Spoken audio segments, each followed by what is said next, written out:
گاؤں میں 24 سالہ ایک نوجوان رہتا تھا جس کا نام عبداللہ تھا۔ وہ بظاہر جوان اور صحت مند تھا، مگر اس کا دل اور دماغ بے حد تھکا ہوا تھا۔ عبداللہ کا ذہن کبھی خاموش نہیں رہتا تھا۔ خیالات کا ہجوم اس کے سر پر ایسے منڈلاتا جیسے کوئی طوفان برپا ہو۔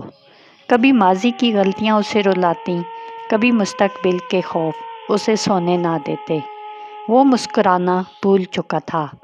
سکون اس کے لیے ایک اجنبی لفظ بن گیا تھا۔ دل چاہتا تھا کہ سب کچھ چھوڑ دے، مگر کوئی راستہ نظر نہیں آتا تھا۔ ایک دن عبداللہ نے سنا کہ دور پہاڑیوں کے پار ایک اور گاؤں ہے جہاں ایک دانا اور بزرگ شخص رہتا ہے۔ کہا جاتا تھا کہ وہ کبھی شہر میں ایک مشہور ماہر نفسیات تھا، مگر دنیا کا ہنگامہ چھوڑ کر اب قدرت اور خاموشی میں زندگی گزار رہا ہے اور آنے والوں کو ذہنی سکون کا راستہ دکھاتا ہے۔ عبداللہ کے دل میں امید کی ایک کرن جاگی۔ اس نے سوچا شاید یہی شخص مجھے سکون سکھا سکے۔ طویل اور تھکا دینے والے سفر کے بعد وہ اس پہاڑی گاؤں میں پہنچ گیا۔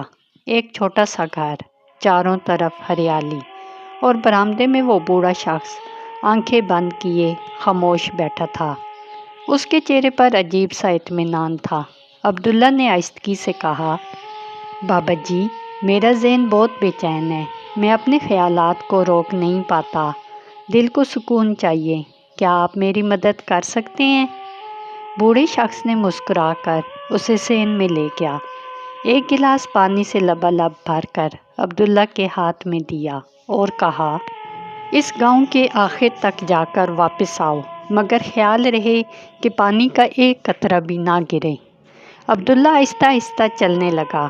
راستہ تنگ تھا، لوگ تھے، آوازیں تھیں، شور تھا، مگر اس کی نظریں صرف گلاس پر جمی تھیں، ہر قدم پوری توجہ اور ہوش کے ساتھ۔ واپس آ کر بوڑھے شخص نے پوچھا، کیا تم نے راستے میں کچھ اور دیکھا یا سنا؟ عبداللہ نے جواب دیا، نہیں، میرا دھیان صرف گلاس پر تھا۔ بوڑھے نے مسکرا کر کہا، بس یہی سکون کا راز ہے۔ جب ذہن اس لمحے میں ہوتا ہے تو ماضی اور مستقبل خاموش ہو جاتے ہیں۔ عبداللہ کی آنکھیں نم ہو گئیں۔ اسے سمجھ آ چکی تھی کہ سکون باہر کہیں نہیں، بلکہ اسی لمحے میں ہوتا ہے جس میں ہم موجود ہوں۔ وہ واپس لوٹا، مگر اب وہ پہلے جیسا بے چین نوجوان نہیں تھا۔ معزز سامعین، سکون ماضی کو دہرانے یا مستقبل سے ڈرنے میں نہیں، بلکہ حال کے لمحے کو پوری توجہ سے جینے میں ہے۔ اگر آپ کو یہ کہانی پسند آئی ہو تو ویڈیو کو لائک کریں، اپنے دوستوں کے ساتھ شیئر کریں اور دی انسپائر زون کو سبسکرائب کرنا مت بھولیے۔ شکریہ۔